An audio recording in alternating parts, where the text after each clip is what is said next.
importance and then the relevance of the Igbo people. In the famous book Among Igbos of Southern Nigeria by G.T. Basden, page 28, he had this to say about the territory of the Igbo country. The limits of the Igbo country have now been approximately defined, and the territory apportioned to its districts.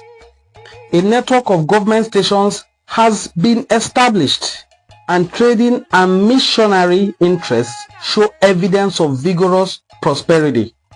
The Igbos are distributed over the greater part of the central province of the protectorate and number about 4 million. That is probably half the total population of southern Nigeria.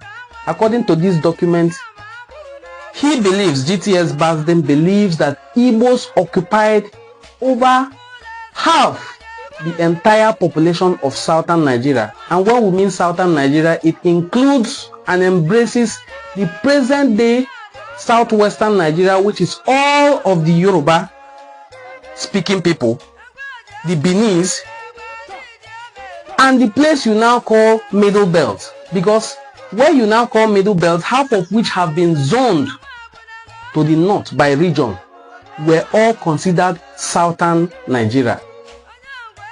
Take a listen to this particular video documentary and hear what this man has to say about the territory called Igbo territory and what their population represented as it was in the beginning. Just take a listen. British wanted the North to remain monolithic for some reason. They wanted it because they wanted to hand over power to the North. And they used Middle Belters to beef up the population of the North before independence. And though before independence, if you look at the population, go back to history, all these things are there, you can Google and see. The Southeast and Bamenda had the highest population, followed by the Southwest and the North, that is including the Middle Belt, had the third population in terms of numerical strength. However, the British wanted to hand over to the North and therefore denied the Middle Belters a region for themselves. Though after independence, the southern minorities were given Midwestern region for also political consideration, which now we know as used just to whittle down the strength of the Southwest. Now it is very clear. Let us also listen to one of our Ikwere brothers. Even if he remains controversial, he has been consistent with this truth that Igbos are among the people who occupy a greater population of the present day River State. He also upholds the notion, just like everyone else, that the core states created by General Yakubu Gowon in 1967 was to reduce the strength numerically of the Igbo people. He believes that the Ikweres, the Eches, the Ndonis, the Ekpeyes, the Ahodas, the Eleles, and all other people you can mention that speak Igbo language, even the Opobos, are Igbo people. Hear what our brother Asari Dokubo had to say. This is an old video, but take a listen to it. In 1914, Nigeria was created by one sick man called Lord Lugard. And there is nobody called a Nigerian. If you go to Lagos and there's somebody in the bus and they ask, how many people are in the bus? They say 5 persons and 1 Gambari. Who is a Gambari? Is he not supposed to be a Nigerian? If you go there, you go to the north, they say Nyamiri. You go there, Berebe Banzani. If they are rioting in Kano, they will not look for Ghanaians to kill. They will look for Igbos, Yorubas, and Ijos to kill. The same is everywhere. So where is the Nigeria we are talking about? Until the issues of the Niger Delta and the people who are dispossessed of their sovereignty is solved, there will be no peace. And people like us will not agree.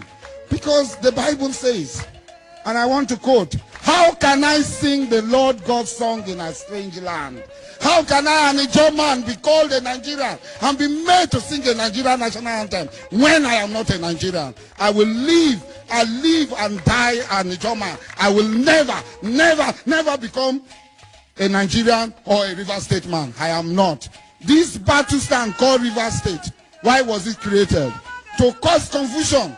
When the Igbos rose against the Nigerian oppressive state, in order to cause confusion between we and our brothers, the Igbos, Ojukwu Gowon deceitfully created what he called River State, another battle stand, another homeland for dispossessed people. Very good. Now, you hear him say things like Igbo people in River State. And then recently, one of our Ikwere brothers, Livingstone Weche, also had this to say. Take a listen to him again. Igbos are the largest black stock on earth. You can't challenge that fact, because today it's on record that the largest slave port was the Calabar port, and the highest number of slaves that were transported to the rest of the world were Igbos. So Igbos are in various countries. In Brazil, where the Yorubas are trying to contend with them over dominance of that country. An Igbo man is president of Gabon, is not in dispute. You have them in Equatorial Guinea, Barbados, Cuba, and so on. So the unification project is key to me, so that wherever we find ourselves, we extend our hands across the bridge and hold each other's hands in order to drive our development in this end time. And now to crown it all, our brother, Senator Azota Mbata, was elected the President General of Ohaneze Igbo. This underscores and cements the presence of Igbo-speaking people in River State, present-day River State, which is one of the core states that General Yakubu Gowon created to reduce the numerical strength of Igbo people during the Nigerian Civil War. Now, there are Igbo-speaking people in the Midwest. Now, these Igbo-speaking people in the Midwest cut across Delta State and Edo State. That is the former Midwestern states. That is why today you have Igbo-speaking people in Edo State, Igbo-speaking people in Delta State, and Igbo-speaking people in Cross River State. All these are Igbo people considered in this book I referenced, written by the European anthropologist G.T. Basden, who upheld that the population of Igbo people as at 1900 was over 4 million, which in his estimation was more than half the population of the entire southern Nigeria. Now you will agree with me that today, despite the state creation attempt by General Yakubu Gowon, which reduced the numerical strength and population of the Igbo people, these Igbo-speaking people that are today in 9 local government areas in Delta State, about 3 local government areas in Edo State, the ones in River State, the ones in Cross River State, all identify themselves as Igbo people. The Oba, Ebema, and Doni local government area in River State, the same way you also have Ebema in Imo State. They are just divided by the state creation boundaries. While these states, Delta State, Cross River State, and Edo State, are in South Nigeria, whatever that means, because geographically speaking, there shouldn't be anything like South. There is no geopolitical zone that is known as South, but it exists anyway in Nigeria because of what General Yakubu Gowon intended to achieve with his core states creation.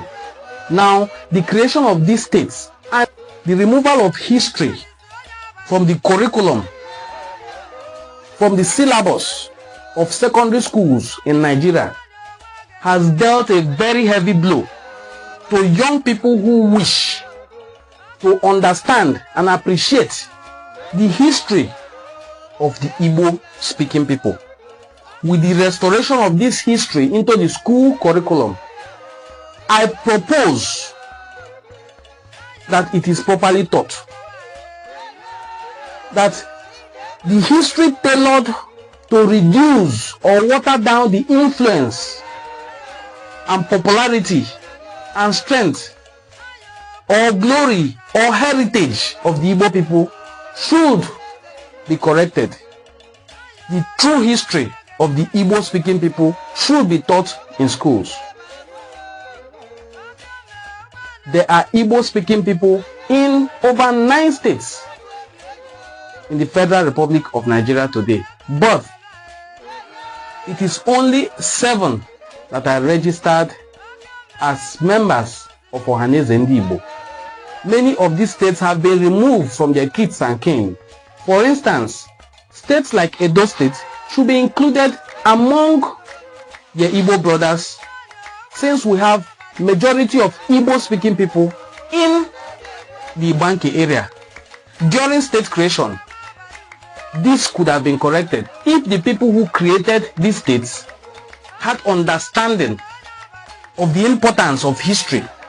Places like Ibanki would never have been part of present-day Edo State, or even what you call South Nigeria, whatever that means again. So the Igbo speaking people occupied more than half the population of southern Nigeria, as it were, before the regions were now balkanized into Midwestern region, Southwestern region, Southeastern region, South region. Now the creation of Midwestern region again was also political, to reduce the stretch and strength. Imagine that the Igbo speaking people of the present day Delta State were included among the Southwestern region. Now this is why it is important that during government appointments, square pegs are put in square holes, round pegs in round holes. If square pegs were put in square holes, I don't think anyone who understands history will mix Igbo speaking people of Delta State, Igbo speaking people of Edo State with the Southwestern region. The population of the Igbo speaking people continue to soar because the Igbo man is an economic, a business nomad who is not afraid to move from place to place. Today you find Igbo speaking people in present day Lagos State occupying more than 40 to 50% of the population. Yes, the present population of Lagos State that stands around 20 million people has more than 10 million Igbo speaking people living there. So the population of the Igbo speaking people of Nigeria as it stood in 1900 still continues to stand.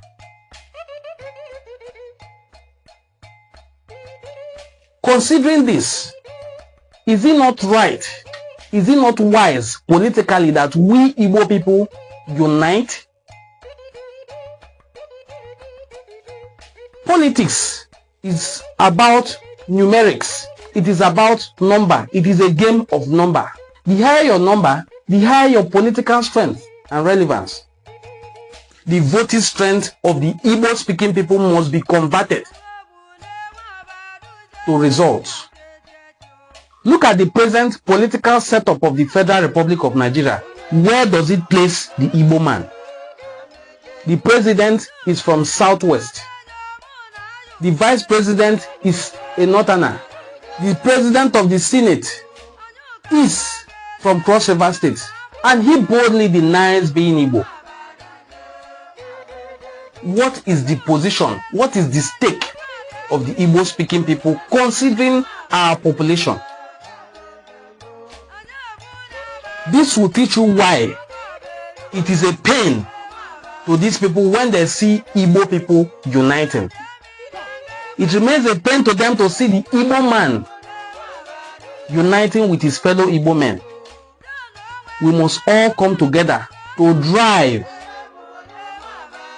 the unity of Igbo speaking people, because in unity lies our great strength. Thank you for watching today's broadcast.